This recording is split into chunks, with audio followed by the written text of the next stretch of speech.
اللہ الرحمن الرحیم۔ السلام علیکم دوستو، طیب ویس میں خوش آمدید۔ سب دوستوں سے گزارش ہے کہ ایک بار درود شریف پڑھیں۔ اگر آپ نے ابھی تک طیب ویس کو سبسکرائب نہیں کیا تو ابھی کر دیں اور بیل نشان دبا دیں۔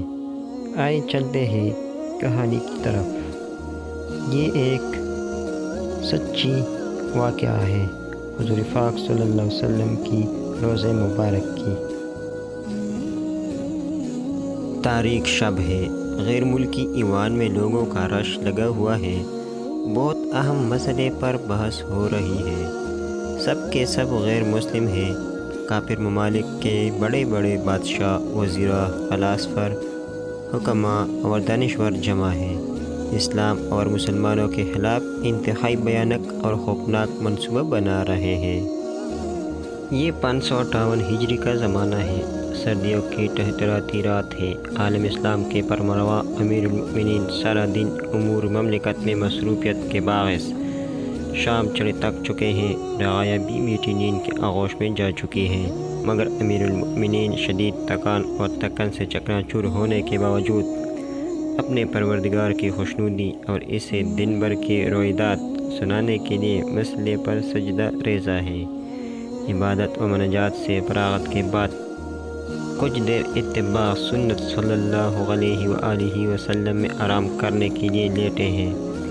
ہے کہ اچانک رحمت دو عالم صلی اللہ علیہ وآلہ وسلم کی زیارت نصیب ہوتی ہے، جو ایک مسلمان کے لیے ہمت عقیم کی سلطنت سے بھی زیادہ حیثیت رکھتی ہے۔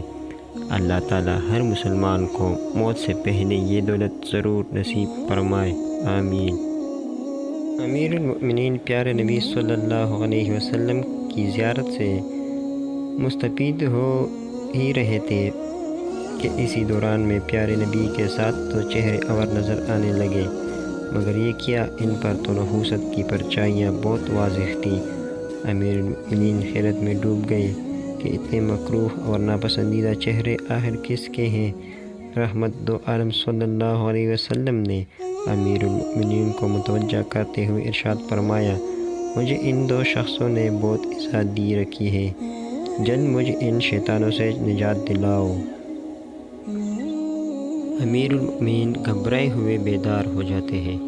نئے وضو کر کے اور 2 رکعت نماز پڑھ کر واپس نیند کی وادیوں میں اتر جاتے ہیں۔ کچھ ہی دیر گزرتی ہے کہ پھر وہی منظر آنکھوں کے سامنے گردش کرنے لگتا ہے۔ پھر گھبرائے ہوئے بیدار ہو جاتے ہیں، نماز پڑھتے ہیں اور پھر آرام کے لیے لیٹ جاتے ہیں، مگر اب بھی وہی منظر آنکھوں کے گرد گھومنے لگتا ہے۔ 3 بار یہ حیرت انگیز واقعہ پیش آیا تو امیر المؤمنین کی پریشانی میں بے پناہ اضافہ ہو گیا۔ اب امیر المؤمنین اللہ کے سامنے خوب گڑ گڑائے اور انتہائی رقت امیزہ لہجہ میں بارگاہ الہی میں التجا کرنے لگے کہ اے اللہ، یہ کون لوگ ہیں جنہوں نے میرے پیارے نبی صلی اللہ علیہ وسلم کو اذیت پہنچائی ہے، اور اس خواب کا کیا مطلب ہے؟ آخر یہ کیا ماجرا ہے؟ اے اللہ، مجھے بے بس اور لاچار کی مکمل دستگیری فرما کے اسلامی دنیا کا بار بوجھ میرے کندھوں پر ہے۔ بے شک اس خواب نے مجھے ایک سخت آزمائش میں ڈال دیا ہے، لیکن اے اللہ، تو میری رہنمائی کرے تو انشاءاللہ مجھے اس آزمائش میں سرخرو نصیب ہوگی۔ دلسوز فریادوں کے بعد امیر المؤمنین نے اپنے انتہائی دانا اور زیرک وزیر جمال الدین کو فوراً دربار خلافت میں طلب کر لیا۔ امیر المؤمنین کے چہرے پر پریشانی کے آثار انہوں نے حاضر ہوتے ہی بانپ لیے، اور امیر المؤمنین کی پریشانی دیکھ کر ان کے چہرے کا بھی رنگ اڑ گیا۔ دھڑکتے دل اور لگتی زبان کے ساتھ دریافت کیا، عالم پناہ کیا ماجرا ہے؟ کیوں اس قدر زدہ اور افسردہ ہے؟ امیر المؤمنین نے اپنے شب بیتی سنائی اور انتہائی پریشانی سے اپنے اس عقل مند وزیر سے کہا، مجھے کوئی مشورہ دو کہ اب میں کیا کروں، اس لیے کہ آقائے نامدار صلی اللہ علیہ وسلم کا بار بار خواب میں آنا اور ہر بار ایک ہی بات فرمانا کہ مجھے ان 2 شخصوں سے نجات دلاؤ کوئی معمولی بات نہیں ہے۔ یہ کسی بڑے خطرے اور اسلام کے خلاف کسی بڑے سازش کی طرف الہامی اشارات ہیں۔ جمال الدین نے کچھ دیر ٹھہر کر کہا کہ عالم پناہ، لگتا ہے مدینہ منورہ میں کوئی اہم واقعہ ہونے والا ہے۔ ہمیں بغیر کسی تاخیر کے فوراً از خود مدینہ منورہ حاضر ہو جانا چاہیے۔ اس مشورے کے ساتھ ہی امیر المؤمنین نے ہنگامی بنیادوں پر مدینہ منورہ روانگی کی، منادی کروا دی اور دمشق کے 30 نامور اور جہادید قسم کے افراد پر مشتمل ایک قافلہ کے ہمراہی میں انتہائی سبق رفتار سواریوں پر مدینہ منورہ کی جانب چل پڑے، اور تقریباً 16 روز کے مسافت کے بعد آپ مدینہ منورہ کی پرنور فضاؤں میں پہنچ گئے۔ مدینہ طیبہ میں روز اقدس صلی اللہ علیہ وسلم کے قریب ایک حجرے میں مغربی ملک سے آئے ہوئے 2 مہمانوں کی رہائش ہے۔ لوگوں میں ان کی بڑی شہرت ہے اور نیک نامی سے لوگ ان کا ذکر کرتے ہیں، کیونکہ انہوں نے مدینہ منورہ حاضر ہونے کے بعد اسی حجرے کو اپنا مسکن بنایا ہوا ہے۔ ان کی عبادت کے سارے مدینے میں خوب چرچے ہیں۔ چھوٹا بڑا، مرد عورت، جوان و بوڑھا، ہر کوئی ان مغربی مہمانوں کی تعریف میں رطب اللسان ہے، سوائے نماز اور روضہ اقدس اور جنت البقیع کی زیارت کے اور کسی بھی کام کے لیے حجرے سے باہر نہیں نکلتے۔ نیز ان کے صحابت اور صدقہ و خیرات سے نہ صرف مدینہ منورہ کے لوگ فیض اٹھا رہے ہیں، بلکہ اطراف کے دور دراز علاقوں میں بھی ان کے صحابت سے لوگ فائدہ اٹھاتے ہیں۔ لوگ ان مغربی مہمانوں کی عبادت، ریاضتوں اور صحابتوں سے بہت متاثر ہیں کہ ہم صلی اللہ علیہ وسلم کے پڑوس میں رہ کر بھی اتنی عبادت نہ کر سکے، اور ان مغرب کے مہمانوں سے اپنی مثال قائم کر دی۔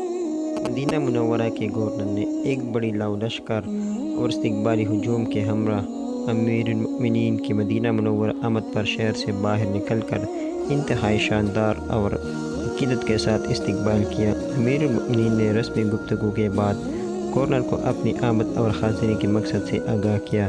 امیر المؤمنین نے اپنی 30 رکنی وفد کے ہمراہ گورنر اور مدینہ منورہ کے معزز افراد سے باہمی مشاورات کے بعد یہ فیصلہ کیا کہ خواب میں جن 2 شخصوں کو دکھایا گیا ہے ان تک رسائی کا طریقہ یہ ہے کہ مدینہ کے ہر فرد کو، خواہ چھوٹا ہو یا بڑا، بوڑھا ہو یا جوان، مرد ہو یا عورت، ہر کسی کو شاہی دعوت نامہ دیا جائے کہ امیر المؤمنین دارالخلافہ سے روضہ رسول صلی اللہ علیہ وسلم کی زیارت کے لیے تشریف لائے ہیں۔ زیارت کے بعد تمام اہل مدینہ کی امیر المؤمنین کی طرف سے ایک پرتقلت کا اہتمام کیا گیا، جس میں بعد ازاں امیر المؤمنین خود اپنے ہاتھ سے ہر ایک کو ہدیہ اور تحائف تقسیم کریں گے۔ لہٰذا اس دعوت میں مدینہ منورہ کا ہر فرد اپنی حاضری کو یقینی بنائے۔ مؤمنین زیارت روضہ رسول پاک صلی اللہ علیہ وسلم سے فارغ ہونے کے بعد شاہی مہمان خانے میں تشریف لائے، جہاں پہلے سے اہل مدینہ باداب تشریف رکھتے تھے۔ طعام کا سلسلہ شروع ہوا، پھر ہدیہ و تحائف کی تقسیم کا مرحلہ آیا۔ ہر شخص کو امیر المؤمنین نے خود اپنے دست مبارک سے ہدیہ دیے اور ہر ایک کو خوب غور سے دیکھنے لگا۔ تمام باشندگان مدینہ ہدیہ لے کر فارغ ہو گئے، مگر وہ 2 چہرے نہیں دکھائی دیے جن کے لیے یہ سارا انتظام کیا گیا تھا۔ امیر المؤمنین بے حد پریشان ہو گئے۔ گورنر سے کہا کہ کیا اور کوئی باقی تو نہیں رہ گیا؟ کیا سب ہی نے شرکت کی ہے؟ گورنر نے کہا کہ سوائے 2 آدمیوں کے باقی سب ہی نے شرکت کی ہے۔ 2 بزرگ ہیں جو عبادات گزار ہونے کے ساتھ گوشہ نشین بھی ہیں، مالدار بھی ہیں، اس لیے عام طور پر نہ کسی سے ملتے جلتے ہیں اور نہ ہی کسی کی دعوت پر جاتے ہیں۔ اسی وجہ سے ہم نے بھی انہیں اس شادی دعوت میں مدعو نہیں کیا کہ انہیں عبادت میں خلل واقع نہ ہو۔ المؤمنین کا پارا چڑھ گیا کہ جب کہا گیا تھا کہ کوئی باشندہ باقی نہ چھوڑا جائے تو انہیں کیوں یہاں مدعو نہیں کیا گیا۔ گورنر نے حکم کی تعمیل میں فوراً انہیں بھی ایوان میں بلوا بھیجا اور امیر المؤمنین سے انہیں ملوایا۔ امیر المؤمنین کی خیرت کی کوئی انتہا نہیں رہا کہ جواب میں انہوں نے جن 2 کہا تھا وہ منحوس اور مکروہ چہرہ انہی 2 آدمیوں کے تھے۔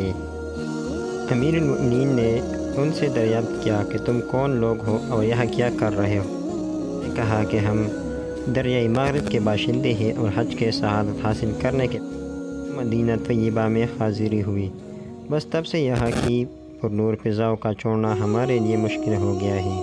امیر المؤمنین نے سختی سے کہا کہ یہ سفید جھوٹ ہے، جو اصل حقیقت ہے اسے آگاہ کرو ورنہ سنگین نتائج کے لیے تیار ہو جاؤ۔ یہ دونوں گھبرا گئے اور اسی گھبراہٹ میں اپنے دل کی اصل حقیقت سے مطلع کر دیا کہ در حقیقت ہم دونوں یہودی ہے اور ہمیں ایک اہم مشن کے لیے یہاں بھیجا گیا ہے، اور وہ سازش انتہائی بھیانک ہے کہ کس طرح ہم تمہارے رسول حضرت محمد صلی اللہ علیہ وآلہ وسلم کا جسم اطہر ان کے روزہ سے نکال کر مشن پر روانہ کرنے والے اسلام مخالف کفر طاقتوں تک پہنچا دیں۔ جب مسلمانوں کی عقیدتوں اور محبتوں کا مرکز میں ان کے نبی صلی اللہ علیہ وسلم ہی نہیں ہوں گے تو مسلمانوں کی ہمتیں اور حوصلے پست ہو جائیں گے، پھر عالم اسلام کو شکست دینا کوئی مشکل کام نہیں رہے گا۔ چنانچہ ہم جسم اطہر کو چوری کرنے کے لیے آئے ہیں۔ موجود تمام افراد کی آنکھیں پٹی کی پٹی رہ گئیں اور سب دنگ رہ گئے کہ مدینہ منورہ میں اتنی بھیانک اور خوفناک سازش کی اتنے عرصے سے تیاری ہو رہی ہے اور مدینہ کے لوگ اس سے بالکل غافل ہیں۔